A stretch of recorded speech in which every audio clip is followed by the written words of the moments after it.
Hey, what's up everybody? It's Scott the Frozen Gamer, and today we're going to be playing Keep, Cull, Kill Episode 3, Shelf number 3. So how this game works is I'm going to keep one game for myself. It's going to stay in my collection. I'm going to cull, in this case, because there's 4 games, I'm going to cull 2 games from the shelf. That means I get to play them one more time, and then they're out of my collection. And then I'm going to kill a game, which magically means it has magically been poofed out of existence, and it is gone. No one can ever play the game again. So in this shelf, we got Lords of Baseball by Mr. B Games, we got Dune Uprising, we got The Fox Experiment by Pandasaurus, and Nothing Personal, which is Tom Vassal's game from the Dice Tower. So let's start out with the game I am going to keep, and that is, this might be a surprise here. I think this whole shelf is going to be a surprise, but I'm going to be keeping Nothing Personal, the Tom Vassal big mafia game. So this is a mafia game, and there's like a pyramid of mafioso types with the capo at the top, and then it goes down to like you got like the low-level thugs at the bottom, and you're going to be spending influence on these mobsters, and you're going to try to get the ones that you have influence on further up the track to help get you more points and more money, and you're going to try to, so you're trying to build them up and influence them to go up that track further and further, which means that you have to assassinate other mafia members, you have to try to get them to go to jail, you're playing cards, and it's, the production quality of this is off the charts good. It's even to today's standards, it was good. When it came out, it was like there was no game. This was like pre-Kickstarter or very early, probably very early Kickstarter, and so there was really nothing like it component-wise, and it's absolutely fantastic. So Nothing Personal, staying in my collection.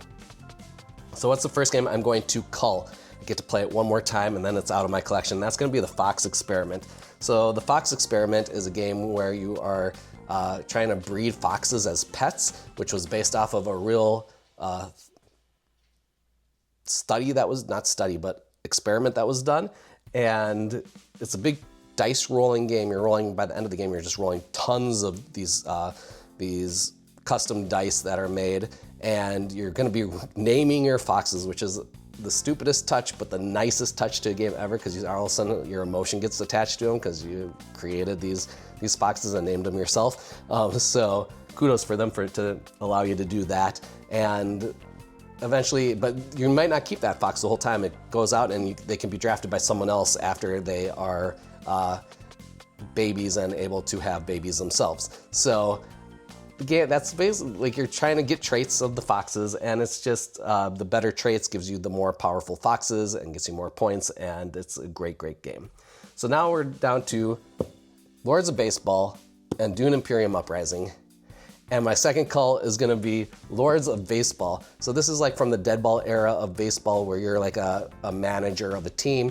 You're going to be trying to get like rookies or prospects and veterans and superstars on your team. The superstar cards in this game are so funny because they had backers of the Kickstarter submit their faces, so there's like 70-year-old guys playing baseball and they're superstars, which is really hysterical to me when I look at them.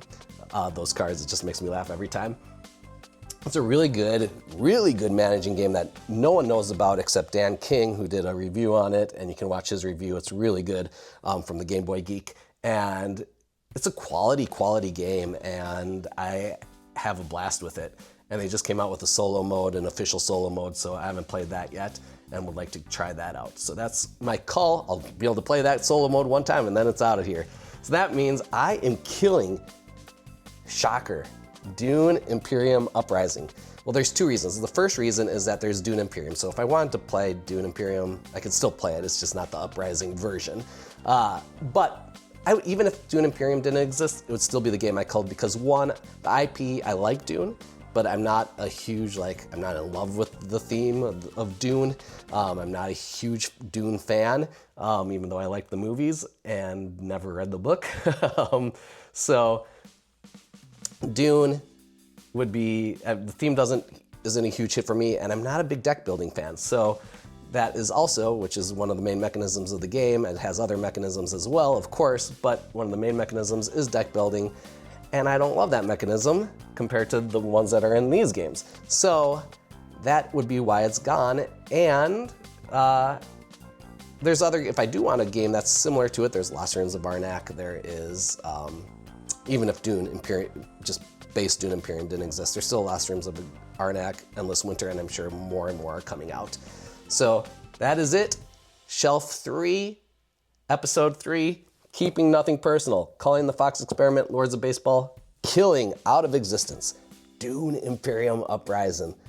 Peace, stay, well, peace, 3-finger peace, because I'm on Shelf 3. Peace, stay cool.